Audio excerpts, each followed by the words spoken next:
So, good afternoon. Welcome to the 1873 TV. I'm joined by Dr. Shumba, the president of the United Democratic Alliance, UDA. He's visiting South Africa, and he comes on a beautiful day. Is this a Tuesday or Monday? Monday. Oh, I see. That's a special day. That's the 19th of March 2018. Dr. Shumba, you've heard about the externalization list. I have. I took note of it this morning. Okay. What is your take on the list and what informs it? Unfortunately, I have not had sufficient time to introspect it.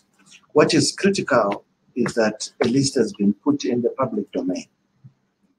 And we, as Zimbabweans, both private and corporate, are concerned about its qualitativeness. Okay. We are concerned that the manner with which such corporate information will be put in the public domain without having been tested or given the right to have the corporates that are alleged to have externalized put to their defense, or at least respond to their involvement in the alleged external. You were a legislator, yeah, until recently. And what are the prescripts of the law in terms of presumption of innocence? What does the law provide for? It is clear that you are innocent until proven guilty. That is the law. That is the legal point. That is the constitution. What does this? What? Okay. What is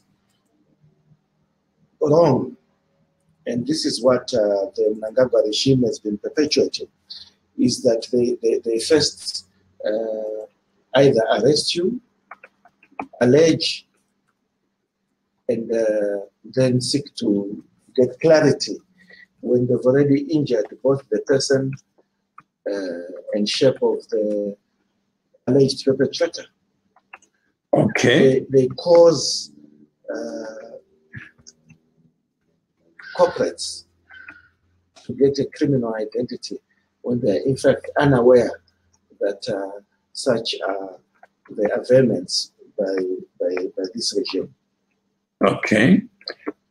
Outside the regime, you are looking at companies, and most of the entities that are mentioned on the list are corporate entities. Indeed. And when we say private limited liability, what comes to mind in terms of the understanding of this corporate civilization? When we refer to private limited, it's clear that we draw up a line separating individuals from the corporate. Okay. And therefore, what the corporate is dealing with, there's a clear separation from what the owners of that corporate or the executives of that corporate in their person can basically be joined in the matter. So there's a clear separation as to who is protected by the law and who isn't in respect to the activities of that corporate. Okay. So we then talk of a company being listed as an externalizer. That idea of this construct of the law, because a company by nature is a creature of law. Yes. It doesn't have a mind outside the minds of the people who use it as an instrument. How can legally, conceptually, a company be accused of externalization? What would it have to do to be? I think this is what we call shooting from the hip. Yeah. It negates practical tenets. Yeah. That the company, though it is an entity on its own and a legal persona, does not get up and walk to a bank and transfer money or export resources out of Zimbabwe. There will be individuals representing that company in the various capacities. These individuals will be the perpetrators, not a company. Yeah. So a company conceptually cannot act on its own. Because a company is registered in terms of which country? In terms of the law, in terms of the company. No, which law? When you say African Associated Mines Private Limited, in which country is that company registered? It depends on the jurisdiction. It's Zimbabwe. Yes. So it's a corporate citizen of Zimbabwe. Indeed. And at the material time, as you know, the SMM matter, what was the lawful currency of Zimbabwe? Indeed. What was the lawful currency of Zimbabwe? Zimbabwe's currency it's clear. No. At the time, 2004 and before, what was the currency of Zimbabwe? It was the Zimbabwe dollar. Okay. So how does the company externalize US dollars when it's not capable of receiving US dollars? Yeah.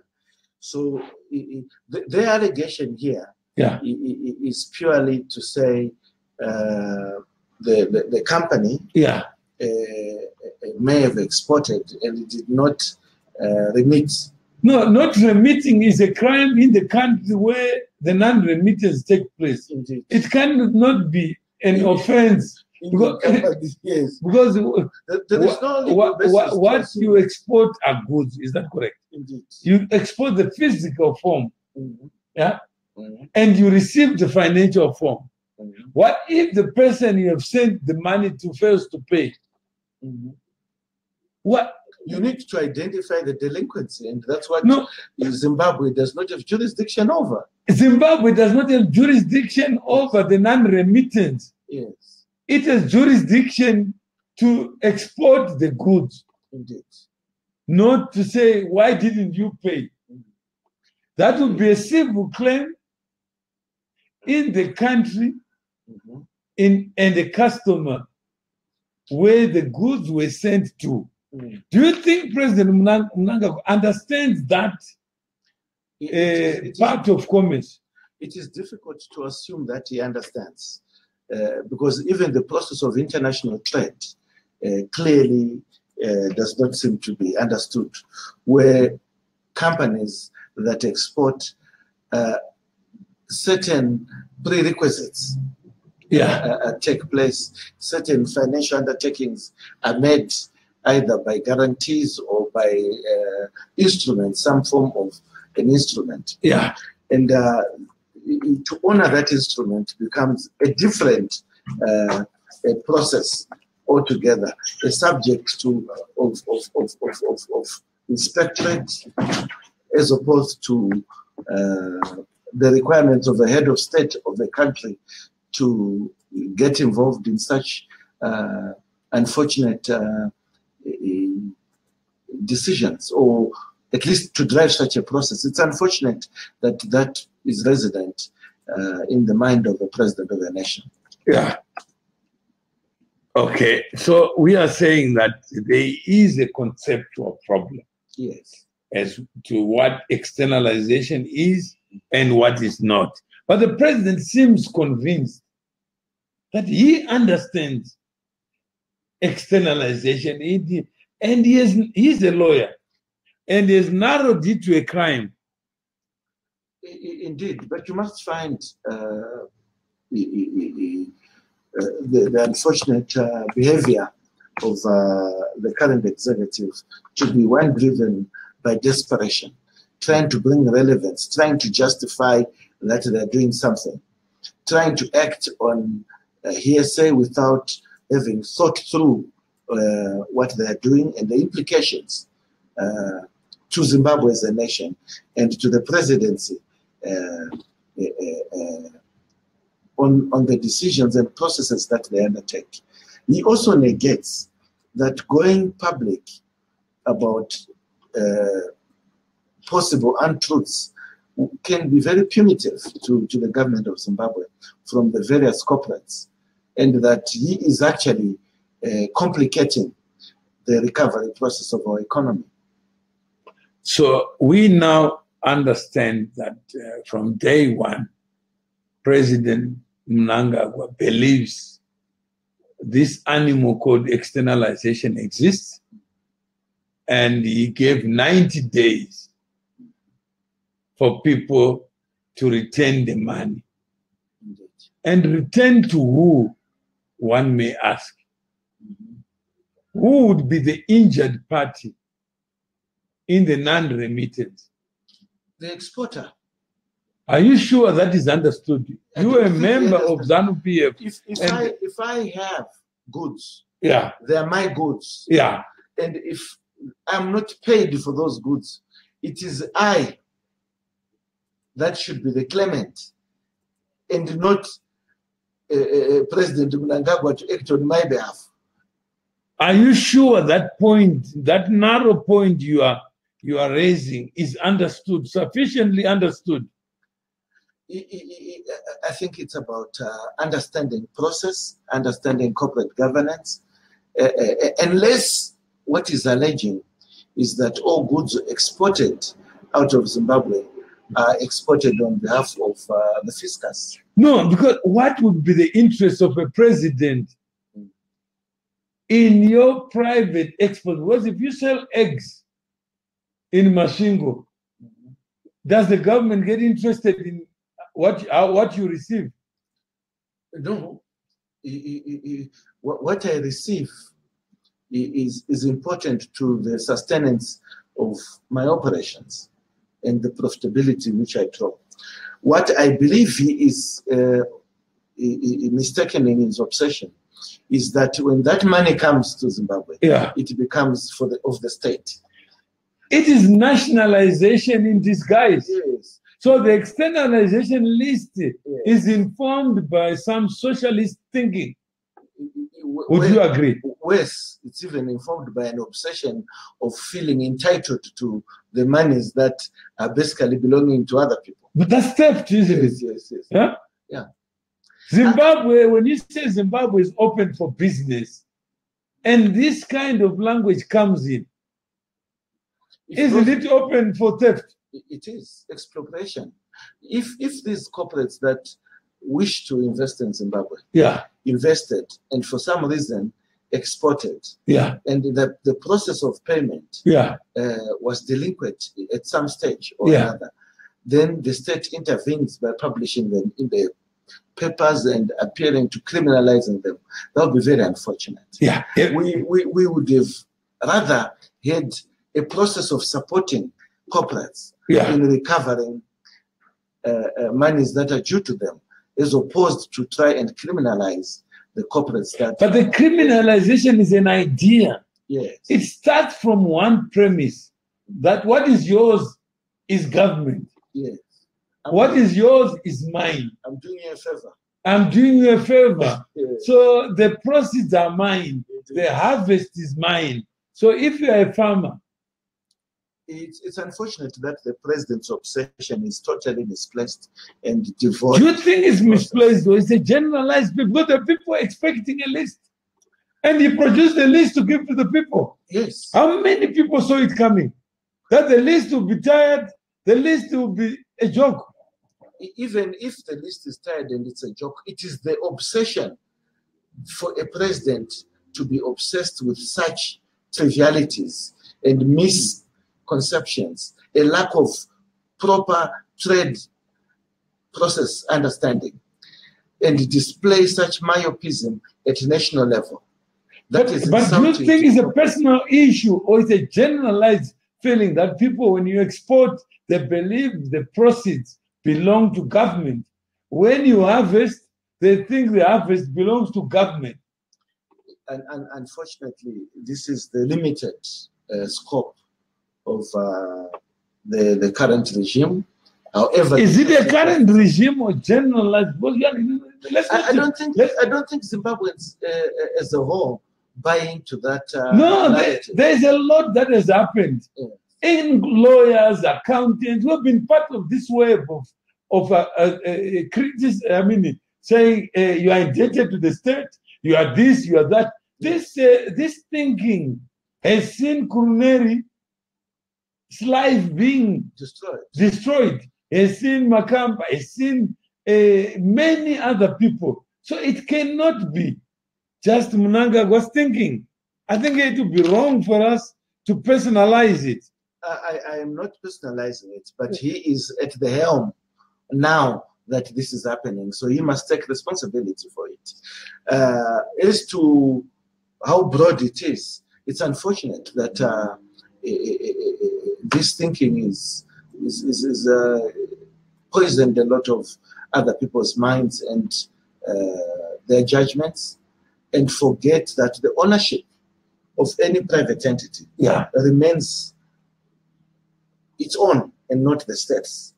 And the state there are many socialists, even socialist countries, where this idea of ownership of harvest is not understood. No, so, when a banana farmer grows bananas and pays for his inputs to get that banana plantation mature, whatever he does when he boxes those, sells them on the local market, and sells the others overseas, is his business process and nothing to do with any state institution.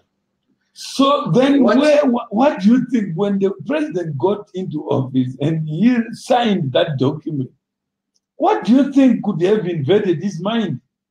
Because surely he's convinced that the exports belong to government. That's the premise on which he would say you are a looter.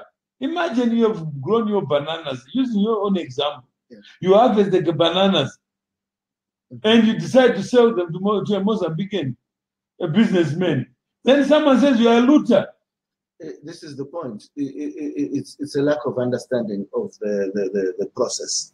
And it's also a belief that the state is entitled to private profits. It is also a misconception that if a country's foreign currency reserves are low, therefore it can now dip its hands into private capital to buttress its own delinquent position. But what do thieves do? It's exactly that. How do they function? They entitle themselves to other people's things. When they do harvest it, some people call it affirmative shopping. Have you ever heard the word? I've heard it.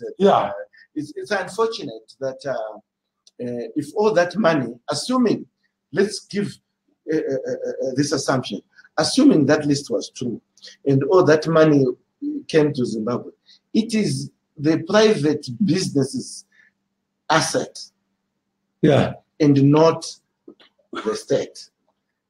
No, it must be understood.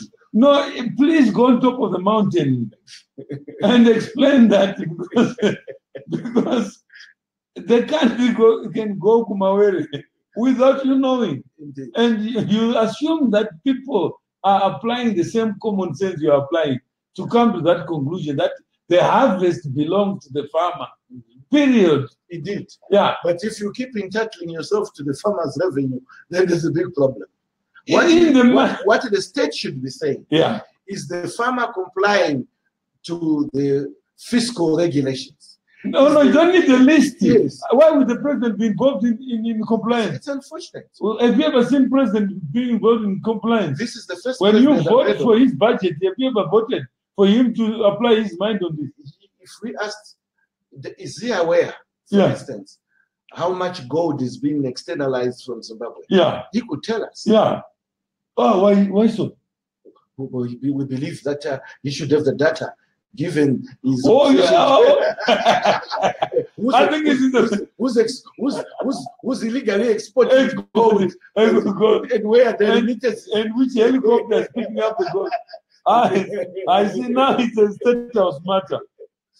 Don't you find something wrong there? Indeed. I think it's not just about the list. We should introspect the motive behind the list. It is very easy, given the delinquent laws that are available in our statutes in Zimbabwe, for President Mnangagwa to reconstruct all these companies. And then the next step, and the shares are gone. They're gone. There's already an amount. But we found something interesting. That Zimplats in the Panama Papers who was there. And the executives were being paid. Indeed. But it's not on the list. Indeed. Ungi is not on the list. Indeed. Zimasco is not on the list. So all the mining companies are not on the list.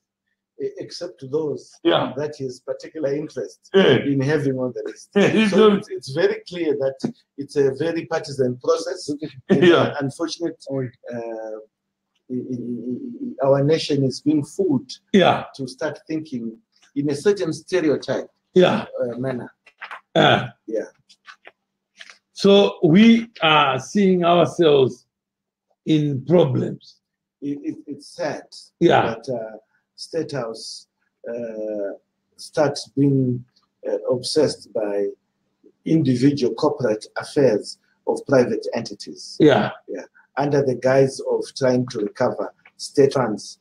None of these companies listed here are state players, and therefore the state has no business pursuing private interests.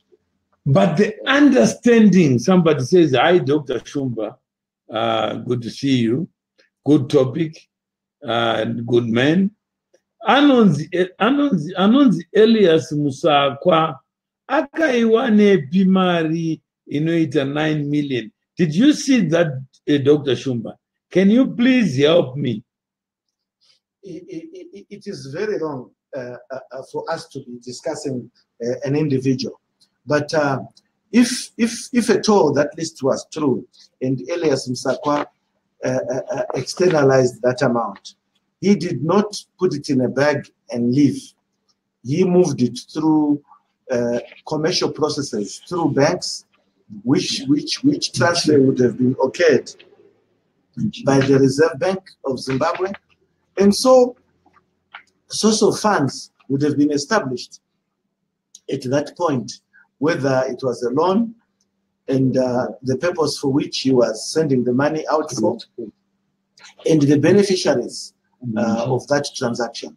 So I think we ought to respect private businesses, and if Musakwa did something illegal and it had been approved by the Reserve Bank and the bank transferred that money on his behalf, really the bank and the applicant should be asked to respond to that transaction. And the Reserve Bank must also explain the basis upon which it approved that transaction. So I would like to respect Musakwa's private entitlement to be presumed to be innocent until he was proven guilty. It's unfortunate that such publications can be harmful to innocent people. Okay, so if we look, 90% of that list is Chinese. I don't know, that's what Patience is saying. Yes. Yeah. That's what Patience is saying. What do you think of that list? I think first we have established something, that actually the list is informed by a misunderstanding of this whole thing. Yes, there are Chinese companies there and others. Yeah. The issue is the process of transferring goods or monies from a certain jurisdiction is undertaken through process. That process is approved. Yeah. And the process of transferring monies out of the jurisdiction of Zimbabwe, as is been alleged by those Chinese and Mnangagwa that you mentioned, is also a process where one goes to a bank and applies to transfer the monies. The bank seeks the Reserve Bank's approval and grants it. There is nothing criminal about that process. To now seek to criminalize those individuals because of your own porous processes is wrong. So the Reserve Bank must account as to how they approved transactions that they now seek to criminalize. The banks must explain what was the basis of the application before going public. We ought to respect people's rights to privacy. Yes. So if we look at what is taking place here, we are seeing maybe a misapplication of the law. Oh yes, definitely. Not only misapplication, people's reputations are being harmed right now by these presumptions of guilt, deadlines that are not based at any or supported by any legal instrument. Purely a pronouncement by a president without due inquiry or request for clarity from those that are involved in the transactions. So we now look at the questions that are coming up. Zimbabwe tripartite sure nevano ava through Dr. Shumba. Can you discuss the term externalization again? It is very difficult to define it, not in the current pretext. It is when you take monies from one jurisdiction that are due in another jurisdiction and keep them illegally outside of that jurisdiction. And when that happens, the party that has been prejudiced would be the one, in this case, would be the state. It would be the one seeking that money be repatriated to itself. And in such a case, the state has a right to claim to want its money back. Now, where you've not borrowed from the state and taken the money outside, or where you've not used the state resources to externalize, the state has no local standing. Should we have no local standing? Yes. But in this case, there is some disease. You see, we have got this in Zimbabwe, where it's not only about this case, it's also about a case of any black man that makes money. He must be investigated because he must be presumed to be criminal. That's the same illness. Have you ever heard, you have traveled, I think, to many countries. Yes. Have you ever heard this crime called externalization in your life? It's amazing. Either there is a different definition in Zimbabwe of externalization, because the so-called investors that you are trying to attract to Zimbabwe are moving monies from other jurisdictions to Zimbabwe. And they've made their own private due diligence and so that Zimbabwe would be a destination for their capital. When they move money from the jurisdictions that they are not committing a crime. It's not externalization. And they cannot be sued in those countries for having externalized monies. We would not have what we call international trade if externalization was to be defined in terms of the Mnangagwa precepts. Is it a Mnangagwa issue or it's a generalized issue? It is generalized maybe successively, but in this case, this list was promised by the president. He has set the tone for this. He has exposed the myopism that is related to his thinking and the definition of externalization and the state's relationship to private capital. So there is some problem Yes. in the understanding. Indeed. You are a political actor, Yes. and if you look at what you are trying to do to build the Zimbabwe of your dreams, do you think this idea of the externalization list speaks to your founding values? As president of the United Democratic Alliance, I would like to assure private citizens in Zimbabwe, private entities, that their capital remains theirs and that they can transact it to the best advantage of their own individual interests, without the state seeking to import its rights on their capital. I'll give an example. We've got a lot of diasporians in the various jurisdictions of the world. When they move money from those jurisdictions to another country, they are not externalizing. It is their money. They are choosing the destination for their money. The states and governments in those jurisdictions cannot claim to have rights to those individuals' monies. And that, in reverse, applies to Zimbabwe. What we should do is create an environment to attract as many of that inward flow in our country, and not to try and take title of monies that is not ours. So I think there are comments coming through. Thank you, Dr. Shumba, for explaining this. Grace read as Apa ED Ativata. I thought he was going to name and shame individuals. I'm not happy with this. It is true. What the president is trying to do here is desperate to prepare some tone that he will use to go to elections. And unfortunately, is shooting his own foot. He's shooting his foot. And what we are dealing with is actually a person who really is saying something. What is he saying to the people of Zimbabwe?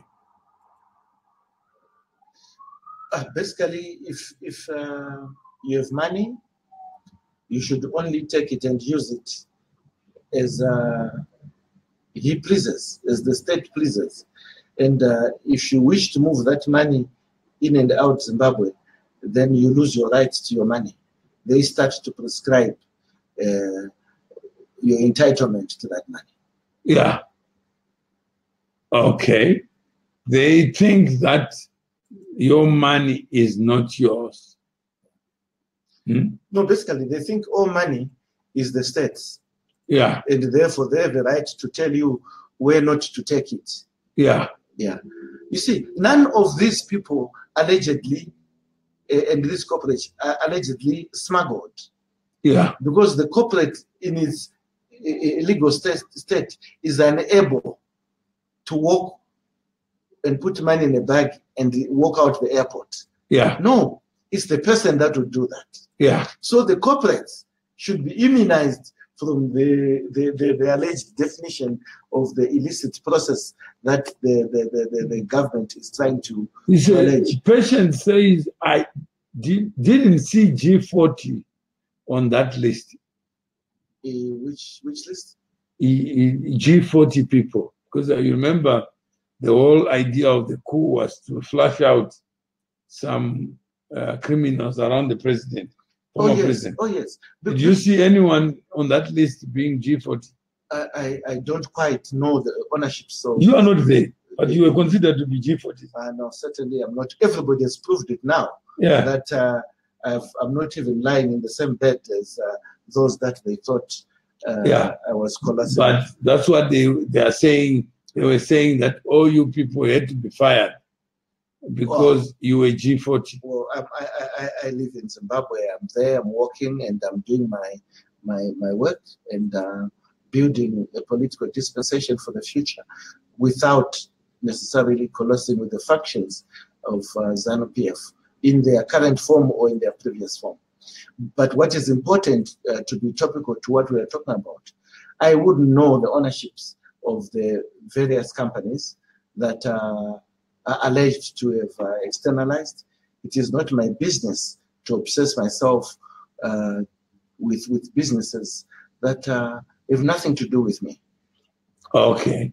So if you look at what is taking place in Zimbabwe, it's my money. How does the government come in? That's a comment.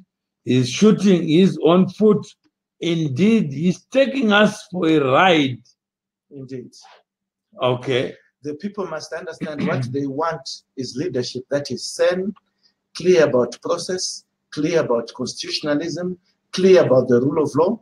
And that's what my party, the United Democratic Alliance, is promising and committing to foster after the elections. Okay. And did you notice that the African Associated Mines topped the list?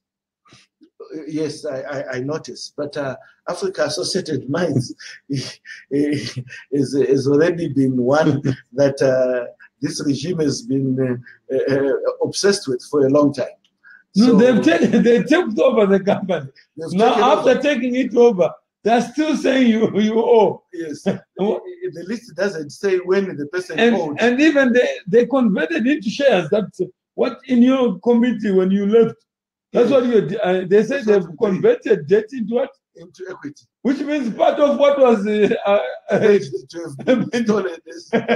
No, it's clear confusion. But you can now tell that they do have an agenda against specific individuals, even to the extent of pursuing their corporates, taking them over, and forgetting that they now owe the corporate, and stating that the corporate owes them. I mean, this is an organization they've already taken over, expropriated from Mawere, and they put it on top of the list. On top of the list. We need to jail this president. They are criminals by their own statement. Shamisa says they stole the company. After stealing the company, they don't get jailed. They jail the victim. The victim. And put him on the list of looters. Of something they've already stolen. They've not stolen. And they don't put themselves on the list. Oh, no. They're older than now. So there are people who are saying... They go with this preset, so everything is there. How many people said, Mawere, go and talk to these guys? This is strange, but I guess we seem to have strange things happening in Zimbabwe. Indeed. I think they want to use this as a political campaigning tool. John Ishkwari says, I think they want to use this as a political campaigning tool. Do you think you support what John says? Obviously, the timing is in preparation to cleansing themselves, and that their agenda to turn around the economy is being subverted by this list of perpetrators of externalization, and that their hands are clean, and they are simply operating as the policemen and trying to arrest everybody and injure everybody's reputation. Unfortunately, the law is not on their side. The constitution is not on their side. And in their own minds, they know that they are trying to be very opportunistic. Okay. Hello, Max. Hello, Science. And I think we have, the government has released a list of companies and individuals who externalized funds, as a matter of fact. So you've just said that it's impossible for funds to be externalized. Is that correct? Here's a matter of fact. Let's assume you are staying in the United Kingdom and you have your money in your bank, in the Lloyds Bank in London, and you choose to move that money to another jurisdiction, let's say Australia, and you move your money to Australia through the banking system. What crime have you committed? Clearly no crime. It's your money. You've chosen the jurisdiction where you want it to go. And you certainly need to apply to the bank fill in forms, get that application approved. When does that become criminal? So then they say, I think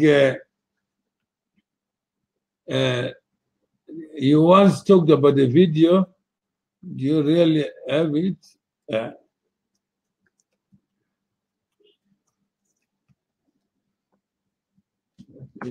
Okay, I think this was somebody else. Yeah, this is what we are talking about: externalization, legality, constitutionalism, rule of law, with Dr. Daniel Shumba, who is here to answer any questions. And I'll give you 13 minutes to ask any question to Dr. Shumba about the list, about anything else that you may want. Mangamuri Kupanyai, Dr. Shumba. How come you are now surfacing now? Yabuda izvozvi nyaya yacho, saka tiri kugadzirisa tichiexpose uori huri kutoitwa nevakabvuta masimba ava vachida kuti vachitanga kupomera nyika yose kuti ivo kunze kwaiva chete vamwe vose imbavha. That's basically what they're trying to say. Asi havasi kutaura zvimwe zvezvinhu zvatiri kushayiwa munyika medu kuti zviri kuindepi, zvakaita segoridhe kuti riri kuindepi, zvimwe zvicherwa kuti zviri kuindepi, zviri kuitwa naivo. That's what is criminal, not about private equity, individual funds that they transfer to the various jurisdictions, having gone through the banks and gotten a Reserve Bank approval. That certainly cannot be defined as a crime in any part of the world, including Zimbabwe, except in the minds of these people. Okay, it's not in that, Dr. Shumba. Any other question on this aspect? I know there are a lot of things that come, but we've just narrowed it to constitutionalism, legality, and rule of law. In respect of this, the idea of the list, the execution of the list, and the update on these so-called looters. And I may be one of the looters by default, but that is what we are dealing with.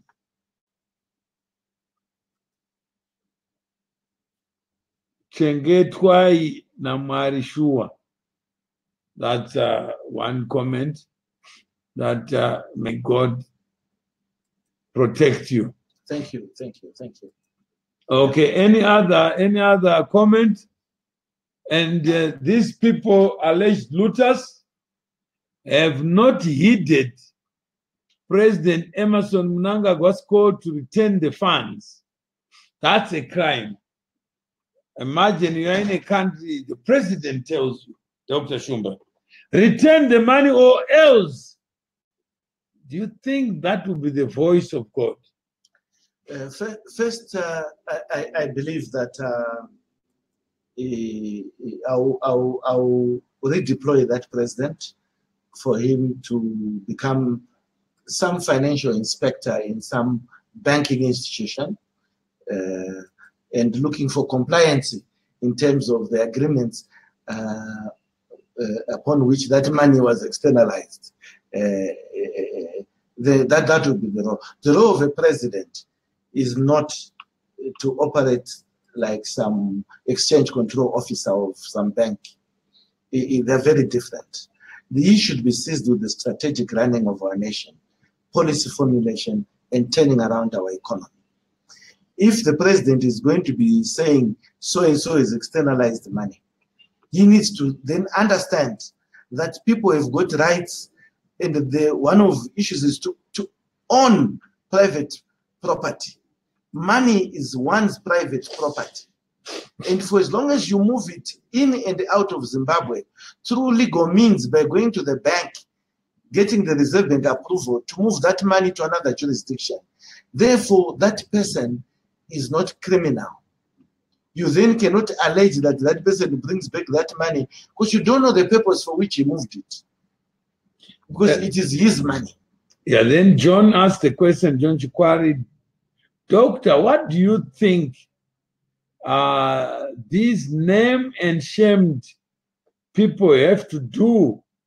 And does the government, what is it going to do? First, they need to assert their rights. They've got a right to privacy as much as they've got a right to their money and the right to take the money where they want. If the government alleges that these are criminals who have externalized the money, that alone is criminal on the part of government to make such an allegation. And these people must seek legal recourse to seek damages to their reputations. And certainly the government has no leg to stand on. Such overzealousness by state institutions must stop. It must be stopped. There must be a rule of law and the presumptions of innocence, and not the Wild West where you declare to give a deadline for people to comply to an illegal request. And if they don't, you publish them in their papers. Their money is theirs. They'll move it where they want, they will own it and spend it on what they want. That is their right. And the government has no business expropriating or demanding monies that is not for the state.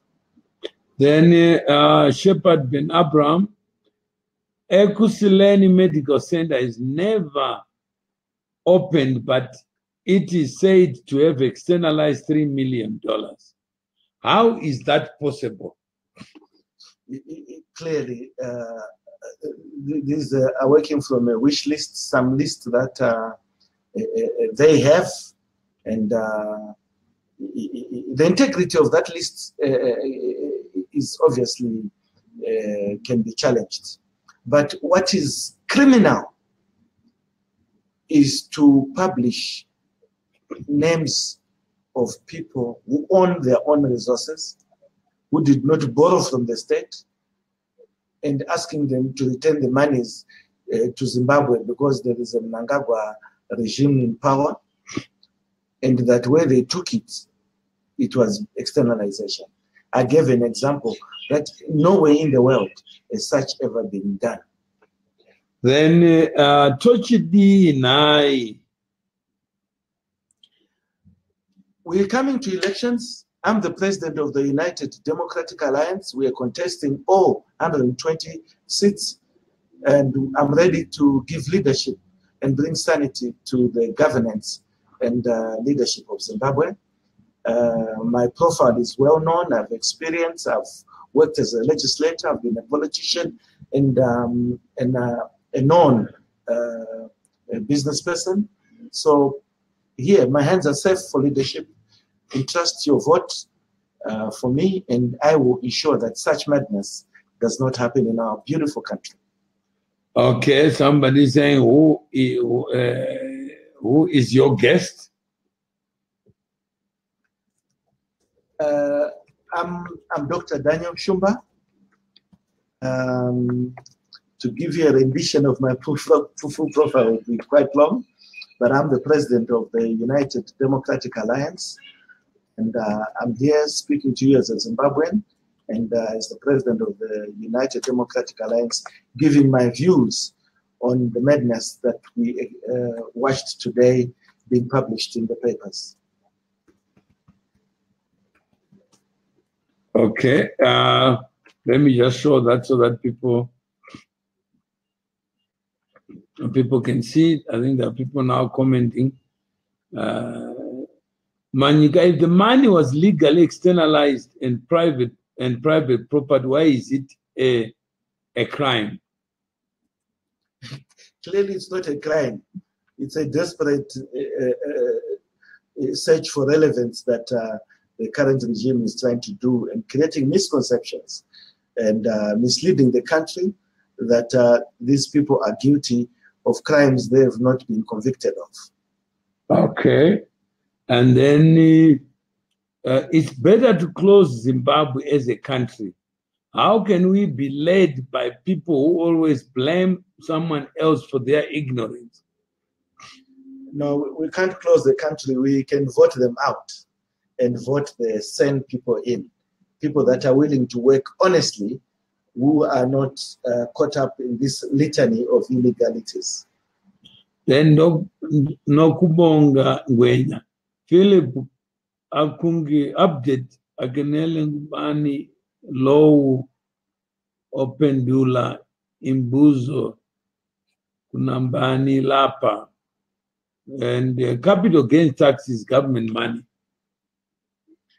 Yeah, first, Nyabonga, ibizo lami ngu Dr. Daniel Shumba.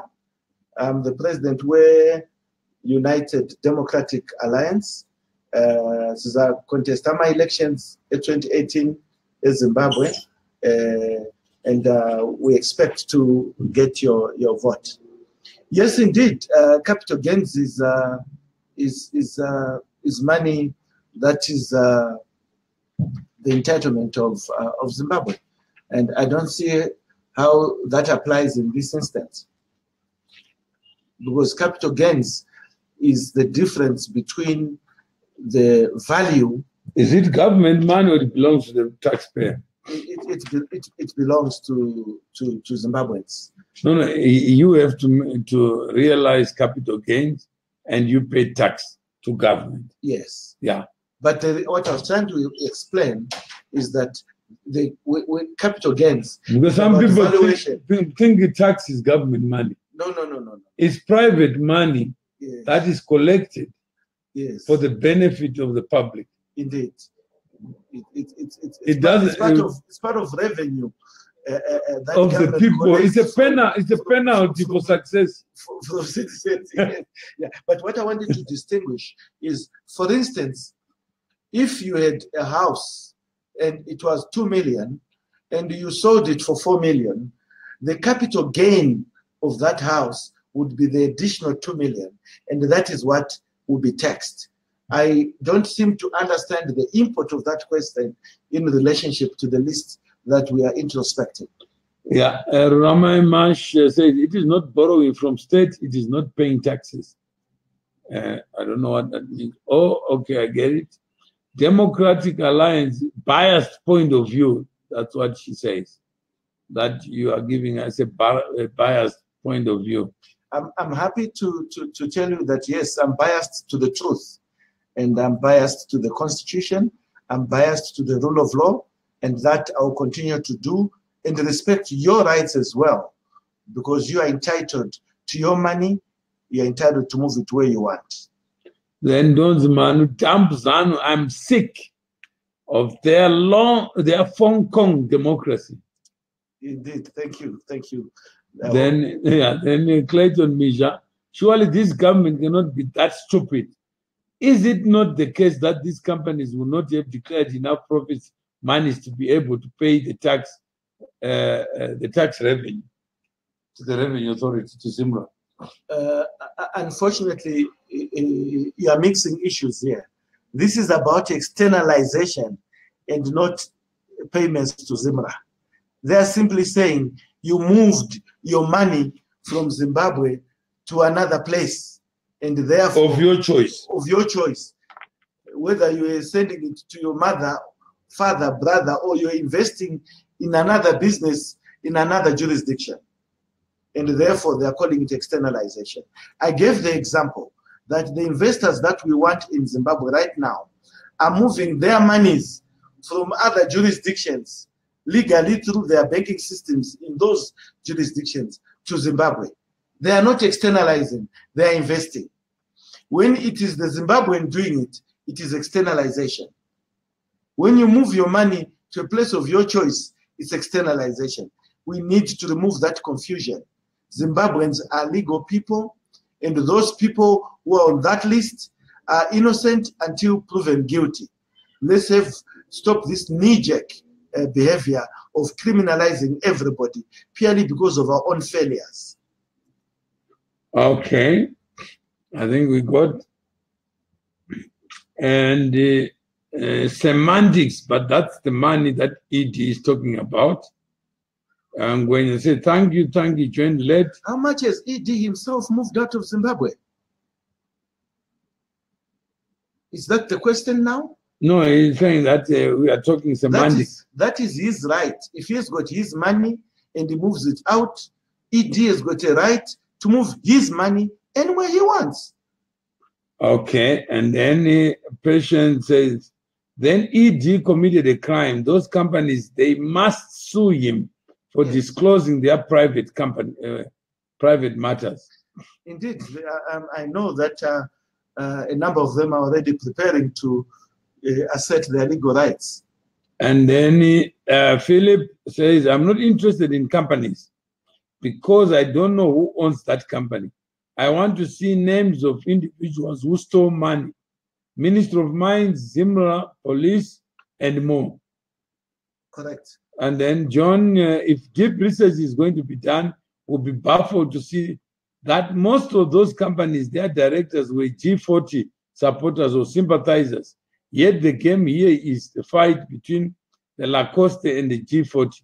So this was not done at national level. And who did the research and with whose right granted from?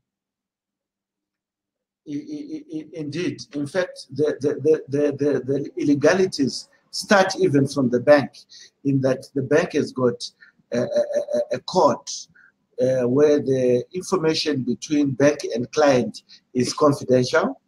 The issues also go to Reserve Bank that granted the exchange control approval, and so forth. So there's a litany of violations of privacy, of confidentiality, and naturally of criminalizing what is perceived to be an otherwise innocent transaction. Okay. If Zimbabwe wants money to be inward flowing, it should make the environment good. Remove a care clause, stop expropriation, stop entitling itself to private equity, and therefore it will be attractive. We would have a lot more money destined for Zimbabwe than destined out of Zimbabwe. Okay. So there are people who obviously are commenting. And why was this externalization law introduced? When was it introduced? Semantics, Mr. Shumba, you are the one making assumptions. People who paid $500 million know what they did. Let them explain themselves and stop opposing for the sake of it. He did say they will have the wrath of the law. I agree with you. So why doesn't the law take its course and find them guilty than to try and shame people without proving that they are guilty? We can't start by pronouncing these people to be guilty and then say the law should now apply. And when the law finds them innocent, are you going to be able to undo the damage? It's wrong. Our statutes are clear. One is presumed innocent until proven guilty. Otherwise, you all would be guilty until proven innocent. Okay. So I hope that is clear. Why did this company sign the DC forms if they felt this was not fair? I think it means CD1 form. CD1 form. No, every export, those processes take place. But remember, I gave an example that if you grow bananas on your farm, you sell some at Mbare, and you decide to sell some in Mozambique. That is your money you're entitled to eat. If you've not been paid in Mozambique by the people you sold those bananas to, it doesn't become a crime in Zimbabwe. It is between you and your client. The state has no beef in that. In the last 38 years, was Mnangagwa a minister in government? Oh no, he's been in government since independence. So you are saying that he knew about this theft? Oh, that's what he's saying. But when he was a minister of justice, why didn't he pursue this? Why did he have to wait to remove? No, he's being opportunistic. He's trying to play good boy. Very wise suddenly because there are elections. It doesn't work. So you mean this is a game or what? Of course, he's trying to fool the Zimbabwean population. Are you sure your former vice president is an actor? I'm telling you on the basis of what he's doing now. Yeah. That is being opportunistic. Oh, so this is Kim Kardashian? Of course. This is a reality show. It's some fallacy because the point is there is no government that has got a right to anyone's money. Money remains the owner of its principal and not the state. Ramai says, Mr. Shumba, without our own currency, we have no hope of a successful economy. Let's look at the elephant in the room. Why businesses are robbing Zimbabwe? It is the US dollars. It is the US dollar that is the issue. Ramai is on your case. No, that's correct. I agree that the delinquency of our monetary system causes our economy to be very porous to exploitation by others. But that is not the issue. Most of these transactions that were listed in the media today are transactions that took place during the Zim dollar. Did they even talk about the transaction or the timing? No, was there any debt? No debt. No debt. This is a Zim so dollar that's why, process. No, you are assuming it is a Zim dollar process. No, I certainly know about. How do you know what is the president's mind? I don't know about what is in his mind. Yeah, but I know about the distortion. That one of the companies that is on top of the list was taken over by the government of Zimbabwe through a Reconstruction Act during the Zim dollar era, and they list it today. But do you know? Did you know that African Associated Mines is not even a legal trading entity? I know. But so why would they list number one without even knowing? This is the point. Where is the president getting his information? I'm saying that opportunistic behavior is what I'm exposing. To say. So you're saying the president is not informed, just got vomited the list, someone vomited the list? No, certainly, it might not be the vomiting, but clearly it's distortion. Okay. So, and Ramai still is at the elephant in the room. Can Zimbabwe be robbed? I don't think, first of all, if Ramai had $1,000 US, and he decides to send it to his brother. No, how can, have you ever seen Mr. Zimbabwe? No. So how can Zimbabwe be robbed? This is the point. If Ramai sent his money to his brother in Zambia, he is not externalizing. No, you're just Ramai's money that he's giving his brother. It's not a crime, and the state has no business. But how can Ramai's affairs? How can the harvest be stolen when the farmer doesn't know? The people. So who is producing the list? The people who should be complainants are these corporates to say we've not been paid our money. But they are the ones who are being targeted. Exactly. That is exactly what I'm trying to explain. Who is playing this movie? No, this is a movie being played by an actor who long died before the movie was scripted. I think we need to have a script, right? Okay, Mushana said, Dr. Shumba, here, what you are saying, but that document CD1 form makes it a crime. How does a form make anything a crime? No. And why did these organizations comply in the first place? I think he doesn't know what a CD1 form is and what it's intended for. Who is the exporter? I think my brother he probably has not exported before. Yeah. The intention of exporting goods is usually you export to another jurisdiction. Yeah. And when you export to another jurisdiction, conditionalities include the financing of that transaction. Yeah. That is a standard on international trade. For the Reserve Bank to that process, there would be compliance with that process. But it's a declaration. You are declaring you as the owner. That these are my goods. I'm taking them to X jurisdiction. The money and the value of those goods still remains yours. And it does not become the state's money. CD1 forms is not a transfer of value. No, it's not surrender. No. You are not surrendering your value. So I think we need to help people understand that they don't lose their rights because they filled some form. No. Yeah. He's playing a Game of Thrones, Kim Kardashian. John says, how did you get the access to someone's bank account or company accounts? Please explain to me. Does the government have that right? No. I think that's only thieves do that. Even a thief. Why would you be looking in someone's bedroom? I mean, you see, we need to respect the rights to private equity, private capital, right to property, and that right is not given away because some government or some regime performed a coup. Yeah. It wants to frighten everybody from their rights. No. Okay, then somebody is listening. The money belongs to you when you earn it. Yes. Private rights are in operation. You want to export or import by using your own money. You then make a formal declaration through the custom declaration form as a regulatory process. Yes. You have 90 days to do the acquittal or extension or cancellation of the CD1 form.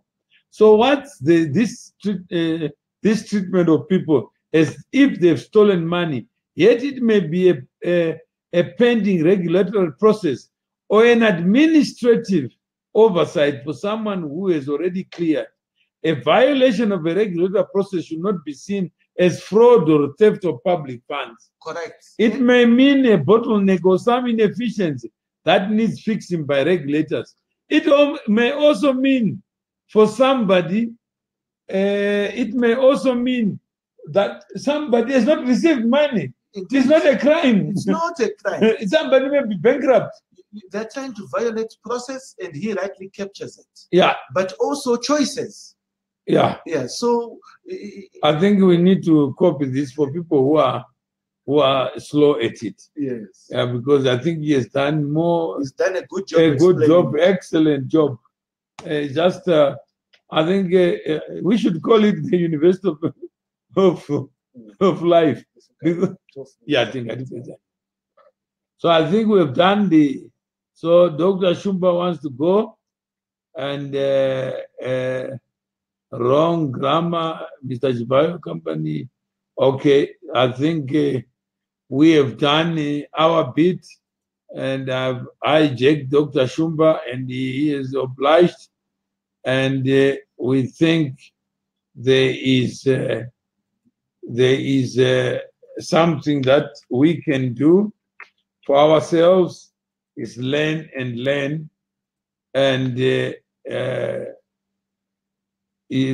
that's excellent.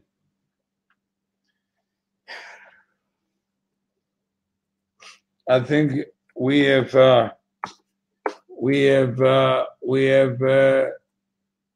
lot to learn, and thank you, Dr. Shumba, for spending time. Dr. Shumba, I listened to your press conference last week. You seem to have ideas that can help catapult Zimbabwe into the 22nd century with your party relatively unknown and your ideas possibly hard to sell to people in Zimbabwe. Why did you not join a party that is already established and have a better chance of winning elections? Thank you for your views. Once we have officially launched very soon, and you've seen our manifesto, you realize how key we are. We are already extended countrywide in every constituency, mobilizing. What we have not done is gone on top of the mountain yet. We have been very strategic. We will release our manifesto once ZANU-PF has released theirs and the others have released theirs, because there's also a danger of our unique ideas being plagiarized by those that have repeatedly been in the political arena. So there we are. Let us keep